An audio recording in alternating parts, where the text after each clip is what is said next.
So today we're going to be talking about some tips and tricks for helping your baby get to that crawling stage.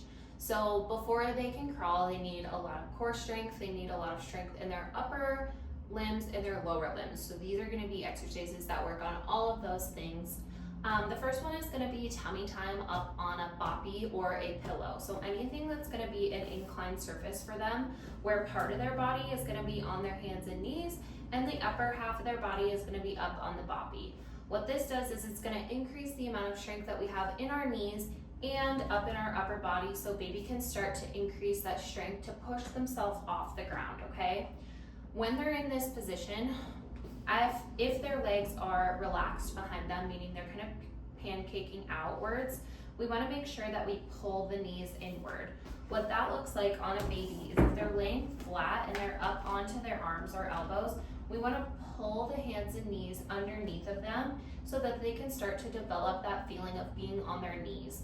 With this, you can add a little downward pressure on both of their knees to get them feeling like they are stable underneath of their touch, okay?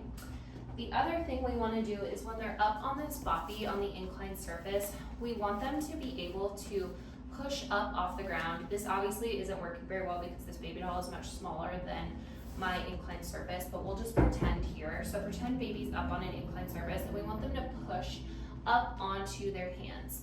With that, with crawling, those are cross crawl patterns. So they need to be able to transfer their weight from one hand and reach out with the other one. And we need to be able to do this symmetrically on both sides. So what I want you to do is when you're playing in all fours or when you're playing up on a boppy, we want them to have toys out in front of them that they can hold on with one hand and reach out with the other one. And we want them to be able to do this to both sides, okay? Lastly, if they are just hanging out, we want to pull the hands and knees inward, and we also want to keep a little bit of a barrier on each side of their arms and legs so that they don't flatten out like this. This is also going to help develop that core strength through here. And as always, getting your baby in for a thorough evaluation of how their arms and legs are moving, how their pelvis and everything else is moving, so that we can have symmetrical movement and strength on each side. So if you have any questions, drop them in the comments or give our office a call today.